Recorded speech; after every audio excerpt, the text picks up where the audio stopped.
Hey, I'm Randall again. This is our third and final installment of Pennsylvania's unique constitutional right to reputation. Before we get started, please help us out and like this video. Make sure you're subscribed and help us grow. So we began this series in part one by looking at the framework of reputation as a constitutional right. In part two, we reviewed the historical cases which further define this right.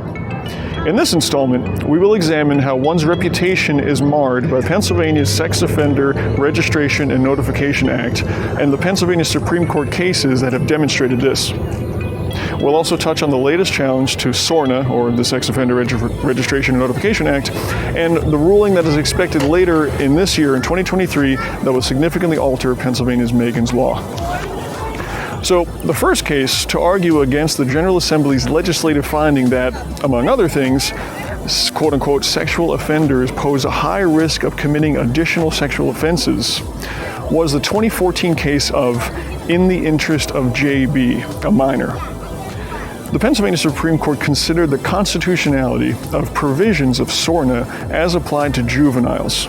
When SORNA was enacted in 2012, juveniles who were 14 years and older at the time they committed their sexual offense were forced to register on Pennsylvania's public sex offense registry. This was the first problem. The juvenile system emphasizes balanced and restorative justice with the intent to allow anonymity for juvenile mistakes. You probably already see the contradiction. Why is a minor to be placed on a public registry when the juvenile system is supposed to allow anonymity for mistakes and rash decisions made by youth? The second issue in the JB case was the U.S. Supreme Court's decision that declared children to be constitutionally different from adults. The court wrote that juveniles have a, quote, lack of maturity, resulting in impulsivity. The court also found that their vulnerability to external circumstances and influences, their limited ability to control their environment, and their still developing personalities make their actions less indicative of, quote, irretrievable depravity, end quote. This is a legal term that argues that some people need to be removed from society for long periods of time. Well, the Pennsylvania Supreme Court took into consideration research studies which indicated that recidivism rates for juveniles are far lower than the recidivism rates for adults, and instead, they're comparable to non-sexually offending juveniles. This point is key because it speaks to the concept of an irrebuttable presumption. Our Pennsylvania Constitution requires that people have due process, or a fair shot at defending themselves. When Pennsylvania signed a law that says that, in this case, all juveniles are likely to reoffend, that is a statement of fact that is not based on facts, or not universally true.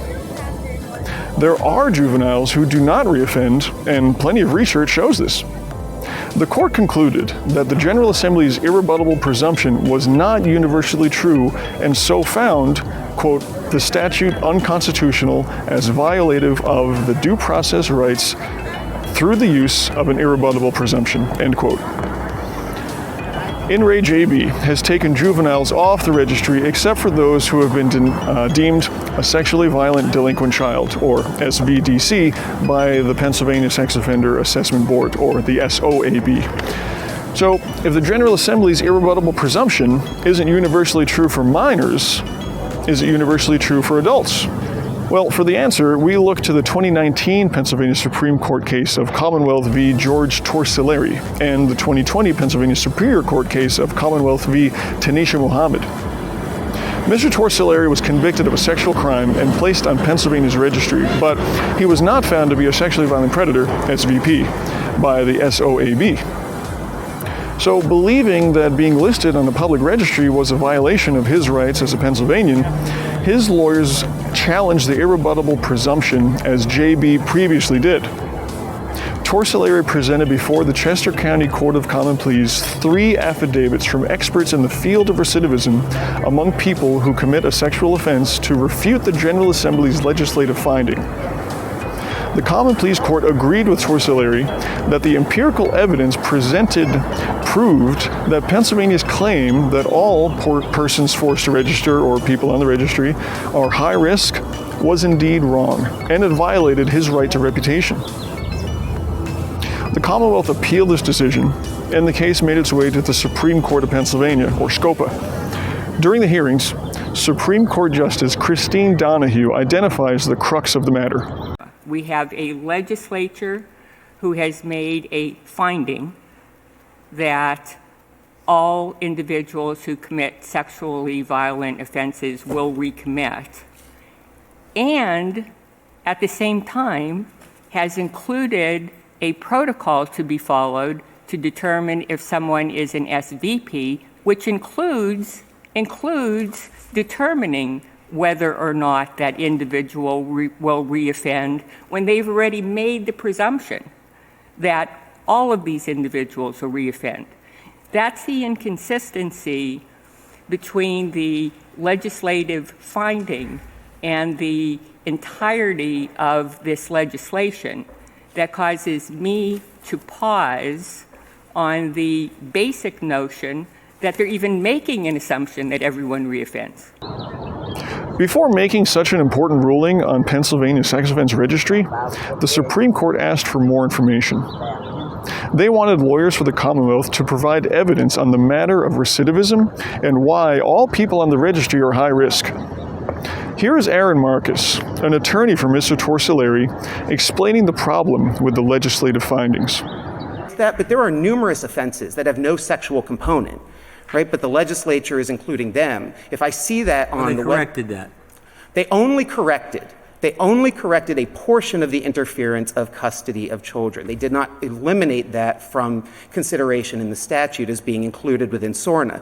They altered it to eliminate if the person is a parent or I think a close family member, but that doesn't include aunts, doesn't include grandparents, it doesn't include family friends, and that doesn't deal with sort of kidnapping, unlawful restraint, false imprisonment.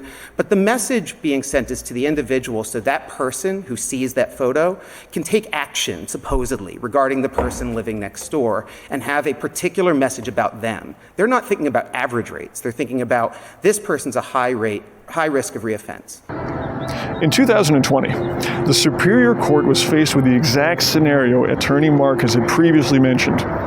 Tanisha Muhammad was convicted of interference with custody of children, false imprisonment, unlawful restraint, and conspiracy to interfere with the custody of children. The trial court ordered her to register under SORNA. However, her crime had no sexual component whatsoever. Rather, she interfered in a child custody issue. The Superior Court opinion reads, quote, prior to sentencing, appellant served the trial court a memorandum raising a series of constitutional challenges to SORNA, including an argument that SORNA violates appellant's right to reputation under the Due Process Clause of the Pennsylvania Constitution by creating an irrebuttable presumption that she is a high risk to commit another sexual offense. At sentencing, counsel entered this memorandum into the record and argued that SORNA is unconstitutional as it applies to the appellant. End quote. The Superior Court had an easy decision to make. They concluded, quote, SORNA's provision that sexual offenders pose a high risk of recidivating is an irrebuttable presumption that clearly, palpably, and plainly violates appellant's constitutional right to reputation. Appellant's convictions for interference and conspiracy to interfere with custody of children were not a sexual offense.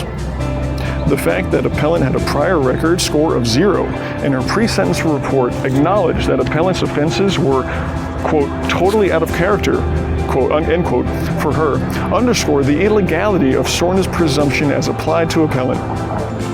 Nothing in this record suggests that appellant is a high risk to commit additional or any sexual offenses. The opinion was left unchallenged by the Commonwealth. So here we are in 2023. Where do things currently stand? Torsilleri challenged SORNA's irrebuttable presumption in that it's always unconstitutional, not just for him, but for everybody that this law affects. The justices of the Supreme Court of Pennsylvania heard final oral arguments on May 23rd of this year, and a decision could be handed down at any time. If you would like to hear the audio of the arguments for yourself, head down the description below for a link. The outcome of Mr. Torsilleri's case is likely to have a huge impact on persons forced to register in Pennsylvania. How exactly will this decision impact Pennsylvania's registry? What does a ruling that Pennsylvania's Sex Offender Registration and Notification Act is constitutional mean for public sex offense registries around the United States? At this point, we can only speculate. Thank you for joining me in this series on Pennsylvania's unique constitutional right to reputation. You can find more useful resources on our resources tab on our webpage at www.parsol.org. Again, if you learned anything from this video or you enjoyed this content, please like and share this video with your friends and family. If you haven't subscribed to our channel yet, what are you waiting for? Click on the button below to get new video updates and help us grow our presence online. Finally, we're always looking for more volunteers and for people to assist in our statewide efforts at promoting prevention-based approaches to sex offense policy and honoring the rights of people who have served their sentences. Please reach out to us if you're interested in getting involved. We'll see you in the next video.